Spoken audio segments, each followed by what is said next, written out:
నమస్తే, welcome to city news. నేను సుమలత. వార్తల్లోని వివరాలు. అభివృద్ధిలో వెనుకబడి ఉన్న గంగానగర్ ప్రగతిపై ప్రత్యేక దృష్టి సారిస్తామని రామగుండం నగర మేయర్ మహంకాళ స్వామి అన్నారు. వార్డు సందర్శన కార్యక్రమంలో భాగంగా మంగళవారం 5వ డివిజన్లో మహంకాళ స్వామి పర్యటించారు. స్థానికంగా నెలకొన్న సమస్యలను పరిశీలించారు. శానిటేషన్ స్పెషల్ డ్రైవ్ చేపట్టి నాళాల్లో పొడిక తీయించి మురికి నీరు సాఫీగా వెళ్లేలా ఏర్పాటు చేశారు. పిచ్చి చెట్లు రాకపోకలకు అడ్డుగా ఉన్న చెట్ల కొమ్మలను తొలగించారు. ఈ సందర్భంగా మేయర్ మాట్లాడుతూ 5వ డివిజన్ ప్రాంతం నగరానికి చివరన ఉండడం వలన డ్రైనేజీ వ్యవస్థ అస్తవ్యస్తంగా తయారైందని అన్నారు. స్థానికులు చెత్తను తీసుకువచ్చి బయట వేసడంతో పరిసరాలు అపరిశుభ్రంగా మారుతున్నాయని సూచించారు. రోడ్లు కాలువలను ఆక్రమించి నిర్మాణాలు చేసుకోవడంతో రాకపోకలకు మురుగునీటి ప్రవాహానికి ఆటంకం కలుగుతున్నదన్నారు. ఈ పరిస్థితులన్నీ చక్కదిద్ది గంగానగర్ అభివృద్ధి చేయడానికి ఎమ్మెల్యే సహకారంతో 5 కోట్లు మంజూరు చేయించి పనులు చేపట్టడం జరుగుతుందని చెప్పారు. ప్రజలు కూడా సహకరించి చెత్త బయట వేయకుండా మున్సిపల్ వాహనానికి అందించాలని కోరారు. స్వచ్ఛ రామగుండంలో భాగంగా ఈరోజు గంగానగర్కు రావడం జరిగింది. సోదరుడు డివిజన్ కార్పొరేటర్ సత్యప్రసాద్ గారి నేతృత్వంలో ఈరోజు గంగానగర్ మ్యాక్సిమంగా ఇక్కడ అనేక రోజులుగా పూడుకుపోయిన సమస్యలను పరిష్కారం చేసే దిశగా ప్రయత్నం చేస్తూ ఉన్నాం. ఈ గంగానగర్ అంతా కూడా పూర్తిగా వెనుకబడిన ప్రాంతం ఉన్నది. ఇక్కడ మొత్తం కూడా డ్రైనేజీ వ్యవస్థ, రోడ్ల వ్యవస్థ లేకుండా చాలా ఇబ్బందులు పడుతూ ఉన్నారు. అలాగే ఈ పోచమ్మ గుడి ఏరియాలో అయితే మొత్తం కూడా బుషెస్ అన్నీ వచ్చేసి పాములు కూడా అన్ని ఇళ్లలోకి వచ్చిన పరిస్థితి. అవన్నీ కూడా ఈరోజు municipal machinery, municipal man power తోటి మా అధికారులు అందరితోటి కలిసి ఉదయం 6 గంటల నుంచి దాదాపుగా సమయం 10 గంటల వరకు కూడా ఇక్కడ మొత్తం కూడా ఇక్కడే ఉండి ఈ సమస్యలను అన్నింటినీ పరిష్కారం చేసే దిశగా ప్రయత్నం చేస్తూ ఉన్నాం. ప్రజలందరికీ కూడా ఒకటి విజ్ఞప్తి చేస్తూ ఉన్నాం, దయచేసి మేమంతా కూడా రోజు వచ్చి ఇక్కడ క్లీన్ చేసి నీట్గా చేసిపోతే మీరందరూ కూడా ఈ చెత్త గార్బేజ్ అంతా తీసుకొచ్చి రోడ్ల మీద వేయకుండా మున్సిపల్ ట్రాక్టర్ వస్తాయి కనుక మున్సిపల్ ట్రాలీలకు కానీ ట్రాక్టర్ కానీ ఇచ్చినట్టయితే మీ వాడ అంతా కూడా అద్భుతంగా ఉండే పరిస్థితి ఉంటుంది. ఇదంతా ఊరికి చివరన ఉన్నది కనుక ఈ వాడను కాపాడుకోవాల్సిన బాధ్యత కూడా ఈ డివిజన్ ప్రజల మీద ఉన్నది కనుక ఆ దిశగా ప్రతి ఒక్కరూ ఆలోచన చేసి ప్రజలందరూ కూడా సహకరించవలసిందిగా కోరుతా ఉన్నాం. తప్పకుండా ఈ డివిజన్లో ఉన్న సమస్యలు, రోడ్ల వ్యవస్థ, అండర్ గ్రౌండ్ డ్రైనేజ్ వ్యవస్థ, ఇదంతా కూడా గౌరవ ఎమ్మెల్యే రాజ్ ఠాకూర్ గారి నేతృత్వంలో ఈ ప్రాంతాన్ని అంతా కూడా అవసరం అనుకుంటే ఈ డివిజన్కు 5 కోట్ల రూపాయలు కేటాయించి ప్రత్యేకంగా డివిజన్ను అన్ని రంగాల్లో అభివృద్ధి చేస్తామని చెప్పేసి సందర్భంగా తెలియజేస్తాను. ప్రజలందరూ కూడా దయచేసి సహకరించవలసిందిగా కోరుతా ఉన్నాం. ధన్యవాదాలు. ప్రజలందరికీ నమస్కారం. ఈరోజు మా మేయర్ గారు గంగానగర్కి వచ్చినందుకు కృతజ్ఞతలు చెప్తూ రామగుండం నుంచి రోజు ఎక్కడ ఒక్కొక్క డివిజన్ తిరుగుతూ మా డివిజన్కి వచ్చినందుకు చాలా ఆనందంగా ఉంది. ఈరోజు వన్ డే యాక్షన్ లెక్క ఒక్కరోజు ఎన్నో రోజుల సమస్య ఈరోజు పరిష్కారం జరుగుతుంది. చాలా చాలా ధన్యవాదాలు అన్న. నెలకొక్కసారి ఇలాంటి ప్రోగ్రామ్ మాకు డివిజన్ పెట్టాలని చెప్పి కోరుకుంటున్నాను. డివిజన్ కార్పొరేటర్ మాటూరి సత్యప్రసాద్ ఆధ్వర్యంలో జరిగిన కార్యక్రమంలో నగరపాలక సంస్థ assistant commissioner Sampath Kumar, TPS Naveen, junior assistant Nayar Chandrareddy, work inspector Anjaneyulu, sanitary supervisor Somesh, water supply supervisor Sasikumar, ఆర్పీలు తదితరులు పాల్గొన్నారు. 12వ వేజ్ బోర్డు ప్రక్రియను వెంటనే ప్రారంభించాలి. బొగ్గు పరిశ్రమలో 4 లేబర్ కోడ్లను రద్దు చేయాలని జాతీయ కార్మిక సంఘాల జేఏసీ నాయకులు డిమాండ్ చేశారు. సోమవారం సాయంత్రం ఆర్జీవన్ జనరల్ మేనేజర్ కార్యాలయం ఎదుట ధర్నా నిర్వహించారు. ఈ సందర్భంగా ఏఐటీయూసీ నాయకుడు కొరమి రాజ్ కుమార్, ఐఎన్టీయూసీ నాయకుడు ధర్మపురి, సిఐటియు నాయకుడు ఎస్ వీరయ్య, హెచ్ఎంఎస్ నాయకుడు దబ్బెట సతీష్ మాట్లాడుతూ బొగ్గు గని కార్మికులకు జూన్ 30తో 11వ వేజ్ బోర్డు కాల పరిమితి ముగిసినప్పటికీ కోల్ ఇండియా యాజమాన్యం ఇంతవరకు 12వ వేజ్ బోర్డు ప్రక్రియను ప్రారంభించకపోవడం అమర్శమని మండిపడ్డారు. గత కొన్ని నెలల క్రితం కోల్ ఇండియా యాజమాన్యం బొగ్గు గని కార్మిక సంఘాలతో జరిపిన సమావేశంలో కేంద్ర ప్రభుత్వం ప్రవేశపెట్టిన 4 లేబర్ కోడ్ల అమలు గురించి ప్రస్తావించారని, 51% ఓట్లు వచ్చిన కార్మిక సంఘంతో వేతన సవరణ జరుపుతామని తెలుపగా కేంద్ర కార్మిక సంఘాల నాయకులు వ్యతిరేకించారని చెప్పారు. గతంలో వలె 12వ వేజ్ బోర్డు ప్రక్రియను ప్రారంభించేందుకు తక్షణమే చర్యలు తీసుకోవాలని డిమాండ్ చేయగా కోల్ ఇండియా యాజమాన్యం కేంద్ర ప్రభుత్వం దృష్టికి తీసుకెళ్లి పరిష్కారం చేస్తామని తెలిపారని అన్నారు. కేంద్ర ప్రభుత్వం ప్రవేశపెట్టిన 4 లేబర్ కోడ్లను బొగ్గు పరిశ్రమలో అమలు చేయరాదని, 12వ వేజ్ బోర్డు ప్రక్రియను ప్రారంభించేందుకు తక్షణమే కోల్ ఇండియా యాజమాన్యం కేంద్ర ప్రభుత్వం చర్యలు తీసుకోవాలని డిమాండ్ చేశారు. లేని యెడల కేంద్ర కార్మిక సంఘాల నిర్ణయం మేరకు ఆందోళన కార్యక్రమాలను మరింత ఉధృతం చేస్తామని, అవసరమైతే నిరవధిక సమ్మెకు కూడా సిద్ధమేనని హెచ్చరించారు. ఇది ఆలస్యమేనా అని చెప్పి మనం ఒకసారి అనుకుంటే ఈరోజు బొగ్గడి కార్మికులకు సంబంధించి వేతనం 1975 నుండి ప్రారంభమైతే మొదటి 2-3 సార్లు 3 సంవత్సరాలు, ఒకసారి 4 సంవత్సరాలు, 91 నుండి ఇప్పటి వరకు 5 సంవత్సరాలుగా కొనసాగుతూ 11 వేతన ఒప్పందాలు పూర్తయినాయి. కానీ 11వ వేతన ఒప్పందానికి పూర్వం 6 నెలల ముందే కమిటీ వేసి యూనియన్లకు ఒక అవకాశం ఇచ్చి మీ యొక్క వేతన ఒప్పందం ఎట్లుండాలని చెప్పి ఈరోజు యూనియన్లు అడిగితే అన్ని సంఘాలు కలిపి ఒకే ముసాయిదా తీసుకుని మేనేజ్మెంట్ ముందు పెట్టే సందర్భాన్ని గుర్తుపెట్టుకోవాలి. అది తొందరలో కొనసాగింది, కొందరు అయిపోయింది. కానీ ఈనాడు వేతన ఒప్పందం సరళి చూస్తే 5-6 వేతన ఒప్పందాలు సుమారుగా 54 నెలల ఆలస్యం జరిగింది. కానీ అంతకంటే ఇది ఆలస్యం జరిగే అవకాశం కనబడతా ఉంది. అందుకనే ఈరోజు కేంద్ర కార్మిక సంఘాలు ఆలోచించి ఆలస్యాన్ని నివారించాలంటే తప్పక ఈరోజు మనం ఫ్రంట్ భాగంగా కేంద్ర ప్రభుత్వం నిలదీయాలి, అవసరమైతే సమ్మె చేయాలనే నిర్ణయంతో ఈరోజు మొదటగా జూలై 1న డిమాండ్ చేసినాం. ఈరోజు ఆగస్టు 10వ తారీఖున జల్లమేరు కార్యాలయం ముందు ధర్నాలు చేస్తా ఉన్నాం. అది కాదని సెప్టెంబర్ 12వ తారీఖున అన్ని కార్మిక సంఘాలు, ముఖ్యంగా 4 కార్మిక సంఘాల తరఫున సదస్సు నిర్వహించబోతా ఉన్నారు.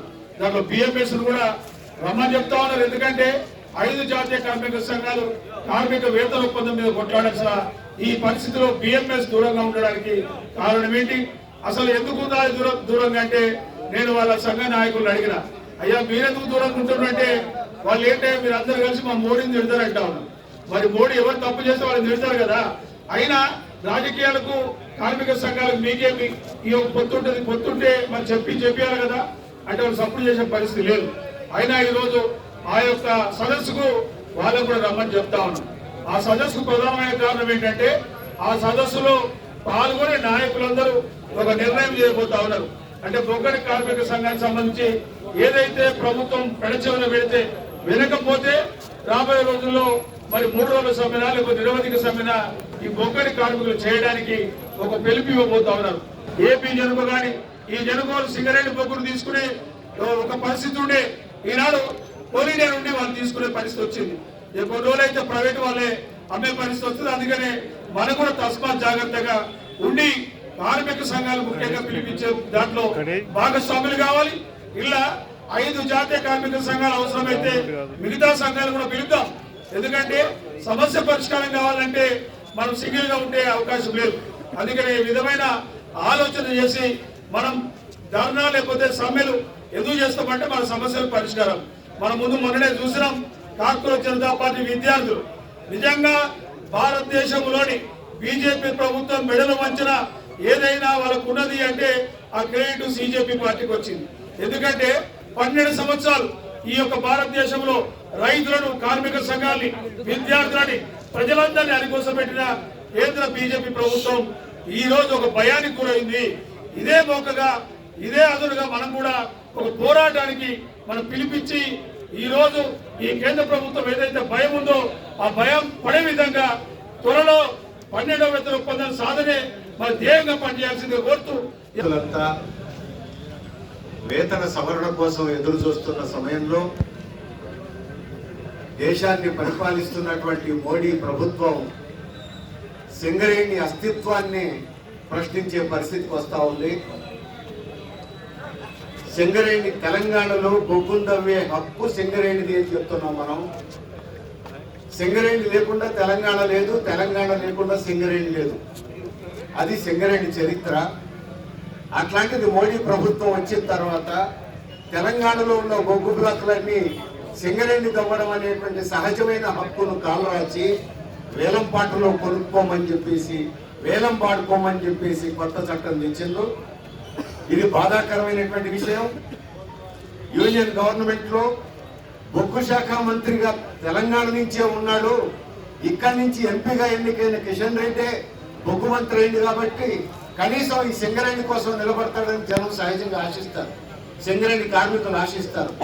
కానీ సింగరేణి కార్మికుల ఆశలను అయ్యాసలు చేసి ఈరోజు బొగ్గు మంత్రిగా ఉన్నటువంటి కిషన్ రెడ్డి ఈ బొగ్గు రంగాన్ని కాపాడేందుకు మాత్రం సిద్ధపడట్లేడు.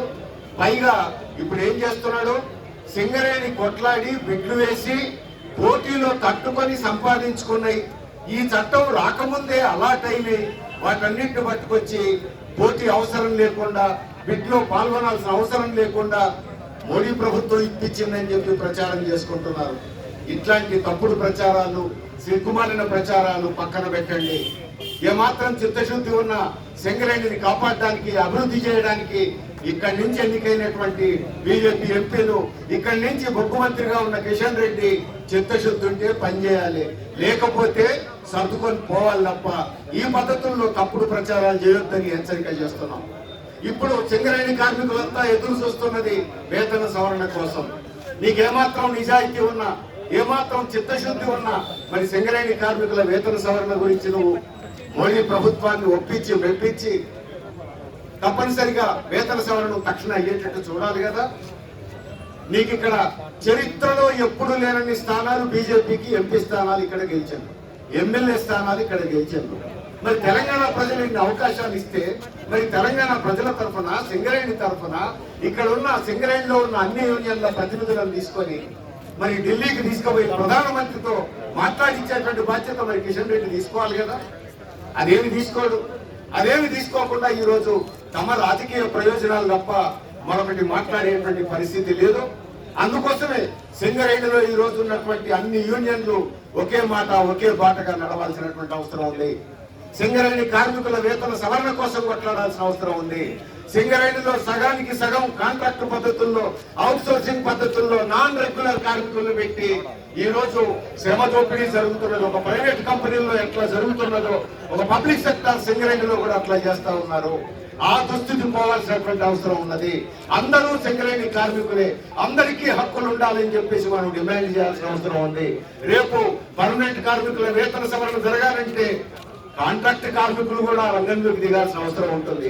కాంట్రాక్ట్ కార్మికుల సమస్యలు పరిష్కారం కావాలంటే పర్మనెంట్ కార్మికులు కూడా అండగా నిలబడాల్సిన అవసరం ఉంటుంది. అన్ని యూనియన్లు కలిసి నడవాల్సిన అవసరం ఉంటుంది.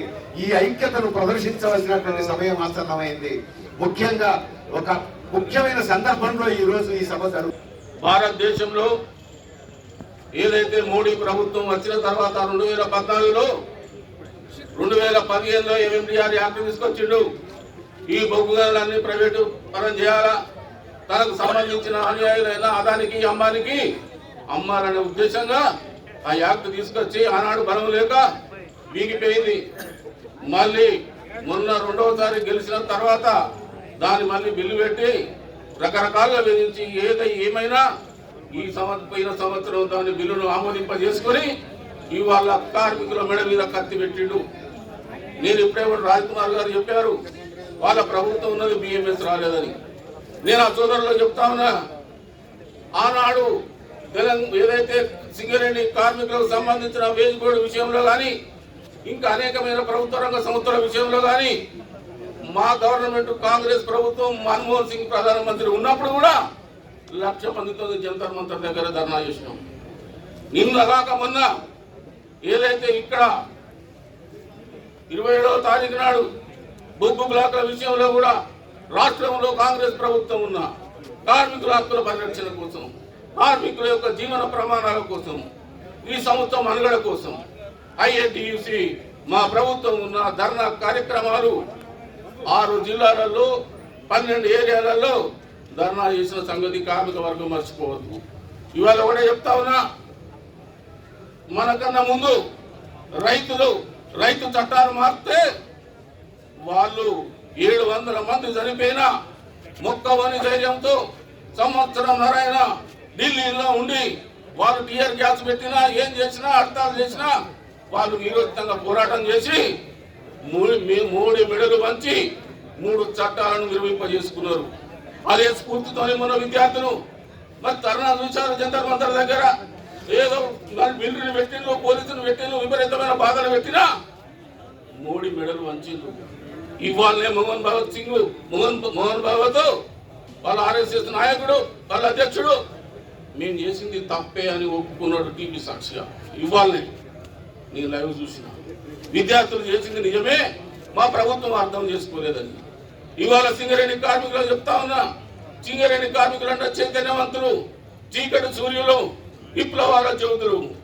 మనమందరం కలిస్తే ఏ ప్రభుత్వానైనా దించే అటు శక్తి సామర్థ్యాలు ఉన్నా ఇప్పుడున్న యువత అంతా చదువుకున్న వాళ్ళు ఆలోచన చేయండి. మన హక్కులు మనమే కాపాడుకోవాలి, ఈ బొగ్గు గనులను దక్కించుకోవాలి. సింగరేణి అంటేనే తెలంగాణను సాధించుకున్న దానిలో మన వంతు పాత్ర ఉన్నది. 35 రోజుల సుదీర్ఘమైన సమ్మె చేసి తెలంగాణ కోసం మనమే ఢిల్లీకి దాకే విధంగా ప్రయత్నం చేసినాం. ఇవాళ కూడా పార్టీలకు అతీతంగా, జెండాలకు అతీతంగా, సిద్ధాంతాలకు అతీతంగా మనమందరం కలిసికట్టుగా ఏదైతే 12వ వేతన కమిటీ ఉందో 6 నెలల ముందే ఇవ్వాల. మోడీ ప్రభుత్వం 4 కోర్లను చూపెట్టి కార్మికులను నిర్వీర్యం చేసి, కార్మికుల బతుకులు ఆదాయం చేసి ఇవాళ పబ్లిక్ సెక్టర్ మూసేస్తా ఉంది. మీరు ఆలోచన చేయండి. ఇవాళ బిఎస్ఎన్ఎల్ ఎక్కడ పోయింది, రైల్వేస్ ఎక్కడ పోయింది, ఎయిర్పోర్ట్ ఎక్కడ పోయింది. అతి మంచి మనకు ఈ దేశాన్ని రక్షించే రక్షణ కవచం లాంటి మిలిటరీ కూడా ప్రైవేట్ పరం చేస్తుంది. ఇంతకన్నా దుర్మార్గం లేదు. ఇప్పుడు 12వ వేజ్ బోర్డు నుంచి మనము ఈ పాడికి మనకు లాభాల వాటా ప్రకటించాలి. ఇంతవరకు మనకు సింగరేణి యాజమాన్యం ప్రకటించలేదు. అన్ని కార్మికులు మనం పనిచేస్తున్నాం, కానీ పనిచేస్తున్నా కూడా ఇక్కడ నష్టం వచ్చింది, అక్కడ నష్టం వచ్చిందని కార్మికులను ఇబ్బంది పెడుతున్నారు. ఇప్పుడే మనం గవర్నమెంట్ చూడండి, మనకు 4 లేబర్ కోడ్ల విషయం అని చెప్పేసి మన గొంతు నొక్కారు. అలాగే కార్మిక సంఘాలు కూడా ఏదో ఒకటి ఉండద్దని చెప్పేసి అక్కడ చేస్తున్నారు. కాబట్టి కార్మిక సంఘాలు అందరూ కలిసికట్టుగా ఉంటేనే ఏమంటారు, కలిసి ఉంటే కలలు సుఖం అన్నట్టు అందరం కలిసి ఉండి కలిసికట్టుగా పని చేసుకోవాలి. ఏమైతే కంపెనీ చెప్తుంది అన్ని చెప్తుంది, కానీ అన్ని చేసే వాళ్ళు అందరం బరాబర్ చేస్తున్నాం, కానీ చేసే నియంత్రణ లోపం ఎక్కడ పోతుంది? మనకు స్పేస్ కానీ బిడ్లు కానీ చేసే తడవదు. మనకు సింగరేణికి వెలుగునిస్తున్నాం, మనం గ్యాస్ రూపం అయితే ఏదైతే మనకు ప్రతిదీ ఇబ్బంది పెడుతున్నారు. కాబట్టి కార్మికుల ఇంకా అందరం వర్ధిల్లాలి, కార్మికులు చేసి వర్ధిల్లాలి.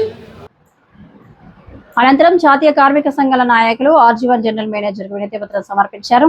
ఏఐటీసీ ఆర్జీవన్ బ్రాంచ్ కార్యదర్శి రంగు శ్రీను నేతృత్వంలో జరిగిన ఈ ధర్నా కార్యక్రమంలో జాతీయ కార్మిక సంఘాల నాయకులు మడ్డి ఎల్లాగౌడ్, తుమ్మల రాజారెడ్డి, సదానందం తదితరులతో పాటు కార్యకర్తలు, కార్మికులు అధిక సంఖ్యలో పాల్గొన్నారు.